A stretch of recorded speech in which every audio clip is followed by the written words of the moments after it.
Hello പ്രിയ കൂട്ടുകാരെ, ഇന്ന് ഞാൻ 4ാം ക്ലാസ്സിന്റെ കിതാബു താരീഖിലെ 1ാമത്തെ പാഠമായി ദഅവത്തിന്റെ ആരംഭം എന്ന പാഠത്തിന്റെ വർക്കുമായിട്ടാണ് വന്നിട്ടുള്ളത്. നമുക്ക് ഈ പാഠഭാഗത്തിൽ എന്തൊക്കെ വർക്കുകളാണ് നിങ്ങൾക്ക് മനസ്സിലാക്കി ചെയ്യാനുള്ളത് എന്നൊക്കെ നോക്കാം. വീഡിയോയിലേക്ക് കടക്കാം. ബിസ്മില്ലാഹിർ റഹ്മാനിർ റഹീം. ഉത്തരം എഴുതാം എന്ന ഭാഗം നോക്കാം. ഇസ്ലാമിലേക്ക് ആദ്യമായി നബി സല്ലല്ലാഹു അലൈഹി വസല്ലമ ജനങ്ങളെ ക്ഷണിച്ചത് എങ്ങനെ? ഇസ്ലാമിലേക്ക് ആദ്യമായി നബി സല്ലല്ലാഹു അലൈഹി വസല്ലമ ജനങ്ങളെ ക്ഷണിച്ചത് എങ്ങനെ? രഹസ്യമായിട്ടായിരുന്നു ക്ഷണം. ആദ്യകാലങ്ങളിലെ രഹസ്യമായിട്ടായിരുന്നു ക്ഷണം.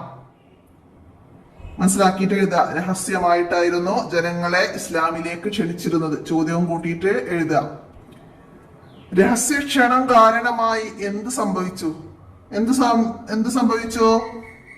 അതിന്റെ ഫലമായി ഇവിടെ പറഞ്ഞു നമ്മള്, അതിന്റെ ഫലമായി പലരും ഇസ്ലാമിലേക്ക് വന്നു. അതിന്റെ ഫലമായി പലരും ഇസ്ലാമിലേക്ക് വന്നു. അപ്പൊ അത് അവിടെയൊക്കെ എഴുതുക.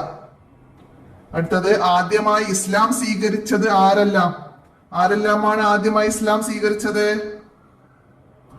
അപ്പൊ അത് എഴുതുക. അബൂബക്കർ ഇബ്നു അബി ഖുഹാഫ റളിയല്ലാഹു അൻഹു, ഖദീജ ബിൻത് ഖുവൈലിദ് റളിയല്ലാഹു അൻഹ, അലി ഇബ്നു അബി ത്വാലിബ് റളിയല്ലാഹു അൻഹു, സയ്യിദ് ഇബ്നു ഹാരിസ റളിയല്ലാഹു അൻഹു. അപ്പൊ ഇത് പേരുകൾ എഴുതിയാൽ മതി. ഇത് പുരുഷന്മാരിൽ ആരാ, സ്ത്രീകളിൽ ആരാന്നൊക്കെ ഉള്ളത് അത് അങ്ങനെ ചോദ്യം വരുമ്പോ, എക്സാമിന് വരുമ്പോ അത് അങ്ങനെ പഠിക്കണം. പുരുഷന്മാരിൽ ആദ്യം ഇസ്ലാം സ്വീകരിച്ചത് ആരായിരുന്നു? ചോദ്യം വരാം. അബൂബക്കർ ഇബ്നു അബി ഖുഹാഫ റളിയല്ലാഹു അൻഹു. അബൂബക്കർ റളിയല്ലാഹു അൻഹു എന്ന് എഴുതിയാൽ മതി. അത് പിതാവിന്റെ പേര് ചേർത്ത് പറയുന്നതാണ്. അതും കൂടി മനസ്സിലാക്കാൻ വേണ്ടിയിട്ട്. അപ്പൊ അബൂബക്കർ റളിയല്ലാഹു അൻഹുവിന്റെ പിതാവ് ആരെന്ന് ചോദിച്ചാൽ ഖുഹാഫ. അതൊക്കെ അങ്ങനെ മനസ്സിലാക്കണം. ഖദീജ റളിയല്ലാഹു അൻഹയുടെ പിതാവ് ഖുവൈലിദിന്റെ മകളാണ് ഖദീജ റളിയല്ലാഹു അൻഹ. മനസ്സിലാക്കുക. കുട്ടികള് അലി റളിയല്ലാഹു അൻഹു കുട്ടികളിൽ ആദ്യം വിശ്വസിച്ചത് അബൂ ത്വാലിബിന്റെ മകനാണ്. അബൂ ത്വാലിബിന്റെ മകനാണ്. ഫാത്തിമയാണ് മാതാവ്. ഹാരിസ എന്നവരുടെ മകനാണ് സയ്യിദ് ഇബ്നു ഹാരിസ.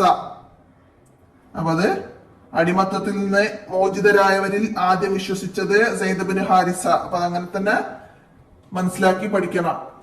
അടുത്ത ഇവിടെ വ്യക്തമാക്കുക എന്ന് പറഞ്ഞിട്ട് അത് ചോദ്യം വന്നിട്ടുണ്ട്. പിതാക്കളുടെ പേരുകൾ എഴുതണം. ഖദീജ ബീവിയുടെ പിതാവ് ആര്? അപ്പൊ നമ്മളവിടെ പറഞ്ഞു ആരായിരുന്നു? ഹുവൈലിദിന്റെ മകളാണ് ഖദീജ ബീവി റളിയല്ലാഹു അൻഹ.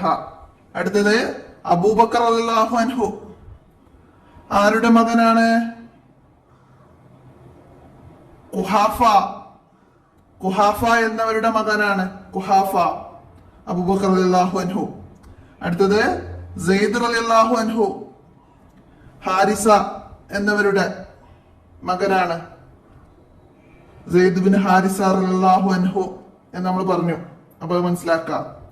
അലി റളിയല്ലാഹു അൻഹു ആരുടെ മകനാണ്? അബൂ ത്വാലിബിന്റെ മകനാണ് അലി റളിയല്ലാഹു അൻഹു. അപ്പൊ അതൊക്കെ മനസ്സിലാക്കിയിട്ട് എല്ലാവരും എഴുതാം. അപ്പൊ അവരുടെ പേരിന്റെ കൂടെ തന്നെ ഉണ്ട്. അപ്പൊ ഇത്രയാണ് നബി സല്ലല്ലാഹു അലൈഹി വസല്ലമയുടെ ദഅവത്തിനെ കുറിച്ച് നമുക്ക് ഈ പാഠത്തിൽ മനസ്സിലാക്കാനുള്ളത്. അപ്പൊ നന്നായി മനസ്സിലാക്കിയ 3 വർഷമാണ് നബി സല്ലല്ലാഹു അലൈഹി വസല്ലമ രഹസ്യമായിട്ട് ജനങ്ങളെ ഇസ്ലാമിലേക്ക് ക്ഷണിച്ചത്. ദഅവത്ത് എന്ന് പറഞ്ഞാല് പ്രബോധനം.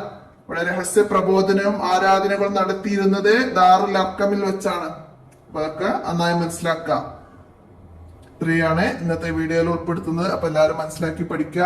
വീഡിയോ കൂട്ടുകാർക്കൊക്കെ ഷെയർ ചെയ്തെടുക്കുക. ഇന്നത്തെ വീഡിയോ ഇവിടെ അവസാനിപ്പിക്കുകയാണ്. അസ്സലാമു അലൈക്കും വറഹ്മത്തുള്ളാഹി വബറകാതുഹു.